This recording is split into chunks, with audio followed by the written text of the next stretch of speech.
നമ്മളിപ്പോൾ വന്ന് നിൽക്കുന്നത് ഗോവയിലെ ഒരു ഗുഹയിലേക്കുള്ള വഴിയുടെ മുന്നിലാണ്.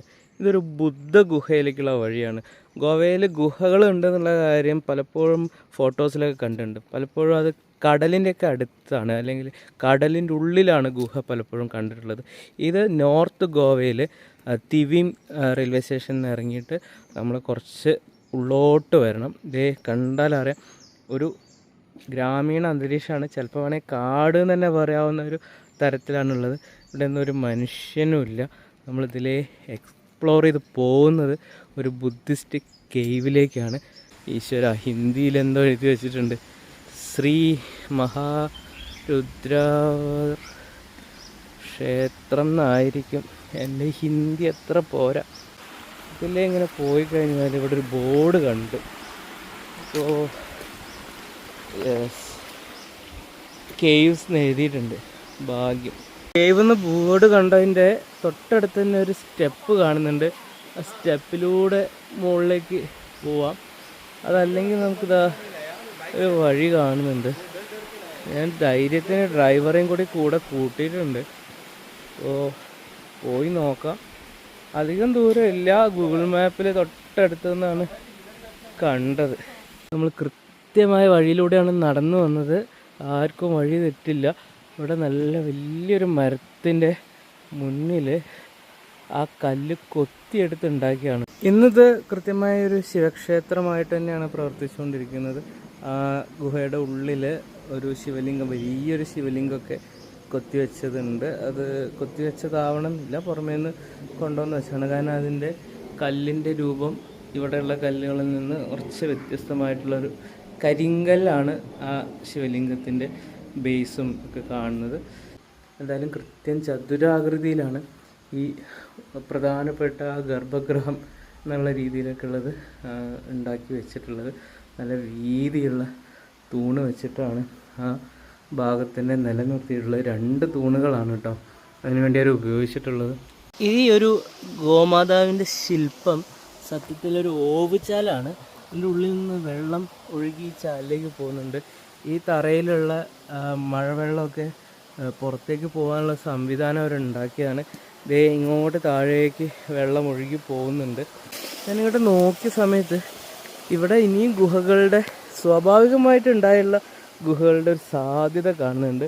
ഇപ്പോൾ നമ്മൾ തൊട്ട് നേരത്തെ കണ്ടതൊരു ക്ഷേത്രമാണെങ്കിൽ ഇവിടെ ബുദ്ധന്മാരുടെ സ്വാഭാവികമായിട്ടുള്ള ഒരു ആരാധനാ കേന്ദ്രം, ഒരു ഗുഹ ഞാനിവിടെ പ്രതീക്ഷിക്കുന്നുണ്ട്. അത് നമ്മൾ കേരളത്തിലൊക്കെ സ്ഥിരം കണ്ടുവരുന്ന തരത്തിലുള്ള ഒരു ഗുഹ ഇവിടെ നമുക്ക് കുറച്ച് മുകളിലേക്ക് കയറിപ്പോയാൽ കാണാം. ഞാൻ വിചാരിച്ച പോലെ തന്നെ മുകളിലിതാ നല്ല വലിയ വിശാലമായ പുരാതനമായിട്ടുള്ള ഒരു ഗുഹ. ഈ ഗുഹയിലും മനുഷ്യന്മാരുടെ ഇടപെടലുകൾ നല്ല രീതിയിൽ നമുക്ക് തുടക്കത്തിൽ തന്നെ കാണാം. ഈ ഭാഗമൊക്കെ കൊത്തുപണികൾ ചെയ്തിട്ടുണ്ട്. ഈ പില്ലർ ശ്രദ്ധിച്ചാൽ മനസ്സിലാവും. ആ കല്ലിനെ വലിയൊരു പാറ മുകളിലേക്ക് ഇങ്ങനെ പടർന്ന് കിടക്കുന്ന ആ പാറേനെ അവർ കൃത്യമായിട്ട് ഒരു മണ്ഡപം പോലെ കൊത്തിയെടുത്തേക്കാണ്. അതിലിവിടെയും ഒരു കാലുണ്ടായിരുന്നു, അതിപ്പോൾ ഇല്ല, അത് പൊട്ടിപ്പോയി. അത് 1-2 കാലുകൾ അതിൻ്റെ പിറകിലേക്കൊക്കെ ഉണ്ടാവാൻ സാധ്യതയുണ്ട്.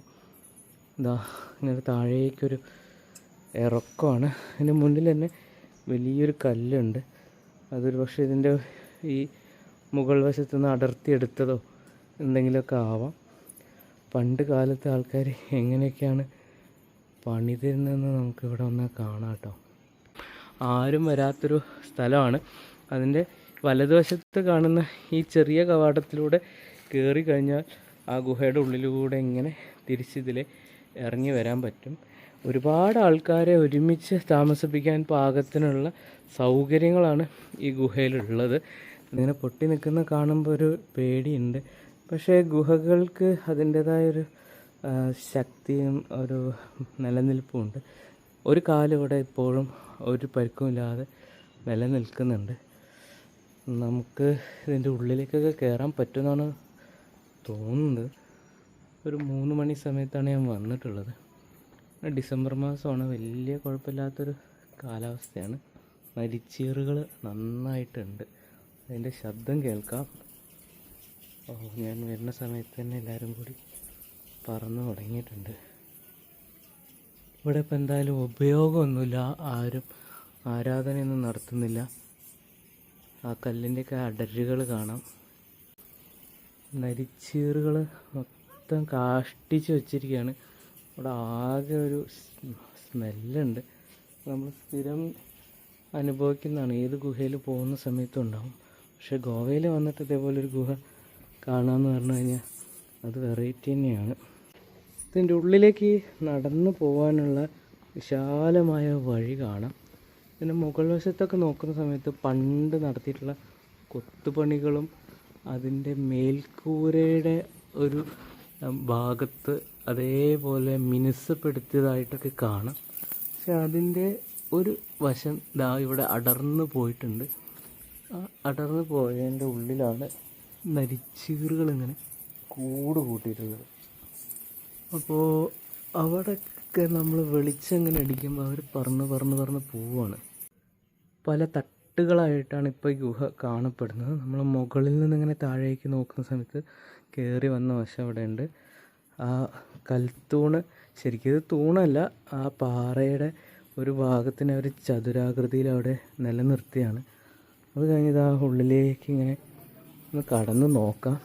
ഈ ഗുഹയുടെ മുന്നിൽ തന്നെ ഒരു കവാടം വേറെ കാണാൻ പറ്റി. അതിലേ ഒന്ന് പോയി നോക്കണമെന്ന് വിചാരിക്കുന്നുണ്ട്. ഇത് ശരിക്കും ഒരു ചെറിയ വഴിയാണ്. ഇതിലേ ഒരു നടപ്പാത പോലെ എനിക്ക് തോന്നി. ഡ്രൈവർ അത് സൂചിപ്പിച്ചു, ഇതിലേ അങ്ങോട്ട് പോവാം എന്ന് ഡ്രൈവർ കൃത്യമായിട്ട് പറഞ്ഞു. അതിൻ്റെ ഒരു അടിസ്ഥാനത്തിലാണ് ഞാൻ ഇങ്ങോട്ട് കയറിയത്.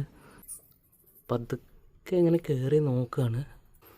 ഇരുമ്പയിര് ഖനനം ചെയ്യാൻ വേണ്ടി പണ്ട് മുതൽ പോർച്ചുഗീസുകാരുടെ കാലം മുതൽ ഉപയോഗിച്ചതാണെന്നാണ്. നമ്മളിപ്പോൾ വന്ന ആ ചെറിയ കവാടം അതിതാണ്. ഇത് ഒരാൾക്ക് കൃത്യമായിട്ട് ഇതിൽ നിന്ന് ഈ ഇരുമ്പയിരിൻ്റെ ധാതുക്കൾ എടുത്ത് കൊണ്ടുപോകാൻ പാകത്തിന് ഉണ്ടാക്കിയതാണ്. ഇവിടെ കുറച്ച് മണ്ണൊക്കെ വീണ് അതിൻ്റെ ആ കവാടം ഒന്ന് ചെറുതായിട്ടാണ് ഇപ്പോൾ ഉള്ളത്. ആ താഴേക്കുള്ള താഴ്ച കണ്ടാൽ നമുക്ക് മനസ്സിലാവും. ഇതിലേ ഇങ്ങനെ പുറത്തേക്ക് ഒരു വഴിയുണ്ട്. അത്യാവശ്യം ഹ്യൂമിഡിറ്റി ഉള്ളൊരു സ്ഥലമാണ്. കേരളം പോലെ തന്നെയാണ് ഇവിടുത്തെ ഒരു കാലാവസ്ഥയും കാര്യങ്ങളൊക്കെ. ഇപ്പോൾ നമ്മൾ ഡിസംബർ മാസത്തിലാണ് എത്തിയിട്ടുള്ളത്. സമയത്ത് വലിയ കുഴപ്പമില്ലാതെ നമുക്ക് ഇതിൻ്റെ ഉള്ളിലേക്ക് കയറിപ്പോകും. മഴക്കാലത്ത് ഇത് ഡേഞ്ചറസ് ആണ്. പലപ്പോഴും നമുക്ക് മഴക്കാലത്ത് വഴുക്കി വീഴാനും അല്ലെങ്കിൽ കല്ലുകളൊക്കെ താഴേക്ക് വീഴാനൊക്കെ സാധ്യതയുള്ളൊരു കാലമാണ്. വേനൽക്കാലം ആകുമ്പോൾ പിന്നെ പലതരത്തിലുള്ള ജീവികൾ ഈ ഗുഹയുടെ ഉള്ളിലേക്ക് വന്ന് കൂടാൻ സാധ്യതയുണ്ട്. പലപ്പോഴും ഗുഹയുടെ ഉള്ളിൽ കയറുമ്പം പാമ്പ് പോലുള്ള, പെരുമ്പാമ്പ് പോലുള്ള ജീവികളുടെയൊക്കെ ഒരു സാന്നിധ്യം നമ്മൾ പ്രതീക്ഷിക്കാറുണ്ട്. അതുകൊണ്ട് തന്നെ വല്ലാതെ ഒറ്റയ്ക്കൊക്കെ ആണെങ്കിൽ ഗുഹയുടെ ഉള്ളിലേക്കൊന്നും കയറി പോവാതിരിക്കുക. പുറമേ തന്നെ കാണുമ്പോൾ മനോഹരമായ ഒരുപാട് കാഴ്ചകളാണ് ഈ ഗുഹ നമുക്ക് തരുന്നത്. ഇതിൻ്റെ ഒരു ഏറ്റവും പുറമേയുള്ള ഒരു മുറി പോലെ ഒരു പ്രത്യേക ഭാഗമാണ്. ഇതിൻ്റെ ഉള്ളിലേക്ക് നമുക്ക് വേണമെങ്കിൽ സുഖമായിട്ട് വന്നിട്ട് താമസിക്കാം. കാരണം ഇതിൻ്റെ മുകൾ വശത്ത് നല്ല വൃത്തിയുള്ള റൂഫാണ്. ഈ ഭാഗത്തൊന്നും നരിച്ചീറില്ല. എന്നാൽ നമ്മൾ വന്ന വഴി ഇതാണ്. ഇതിനൊരു തുറസ്സായിട്ടുള്ളൊരു കാറ്റും വെളിച്ചവും കടന്നു പോകാനുള്ള 2 കവാടങ്ങളാണ് ഇതിലുള്ളത്. ഇതിൻ്റെ ഒരു പ്രത്യേകത, നിലത്തൊന്നും പ്രത്യേകിച്ച് നരിച്ചീറിൻ്റെ കാഷ്ടങ്ങളൊന്നും കിടക്കുന്നില്ല. അതുകൊണ്ട് തന്നെ ഇവിടെ ആണെങ്കിൽ നമുക്ക് സുഖമായിട്ട് ഒരാൾക്ക് കിടന്ന് ഉറങ്ങാം. ലംഗാവോ ബുദ്ധിസ്റ്റ് കേവ് എന്നാണ് എനിക്ക് ഗൂഗിളിൽ നോക്കിയപ്പോൾ കാണാൻ പറ്റിയിട്ടുള്ളത്. എന്തായാലും ഇത് വളരെ സമാധാനമൊക്കെ ആഗ്രഹിക്കുന്ന ആൾക്കാർക്ക് ശാന്തമായൊരു സ്ഥലം ഗോവയിൽ കുറച്ച് നേരമൊക്കെ വന്ന്, അല്ലെങ്കിൽ ഒരു ദിവസമോ അല്ലെങ്കിൽ ഒരു നൈറ്റ് നിങ്ങൾക്ക് ധൈര്യം ഉണ്ടെങ്കിൽ ഇവിടെ വന്നിട്ട് ഒരു ടെൻ്റൊക്കെ എടുത്ത് വന്ന് സ്റ്റേ ചെയ്തിട്ട് പോവാം. കുടിക്കാൻ വെള്ളം ഇവിടെ അരുവി ഒഴുകിക്കൊണ്ടിരിക്കുന്നുണ്ട്. പക്ഷേ വന്യജീവികളുടെയൊക്കെ സാന്നിധ്യം ഉണ്ടാവാനുള്ള സാധ്യത വളരെ കൂടുതലാണ്. ഗുഹയിലേക്കൊക്കെ വരുന്ന ആൾക്കാർ ആരെങ്കിലും ലോക്കലായിട്ടുള്ള ആരുടെയെങ്കിലും ഒരു സപ്പോർട്ടോട് കൂടി വരിക, അല്ലെങ്കിൽ തിരിച്ചു പോകുക എന്നുള്ളത് പ്രായോഗികമായിട്ട് കുറച്ച് ബുദ്ധിമുട്ടാണ്. സ്വന്തമായിട്ടൊരു വാഹനമൊക്കെ ഉള്ള ആൾക്കാർക്ക് ഇതിൻ്റെ അടുത്തേക്ക് വരാൻ പറ്റും. നേരം വൈകി സൂര്യനൊക്കെ അസ്തമിക്കാനായി. നല്ല തിരിച്ച് പോവുകയാണ് കേട്ടോ.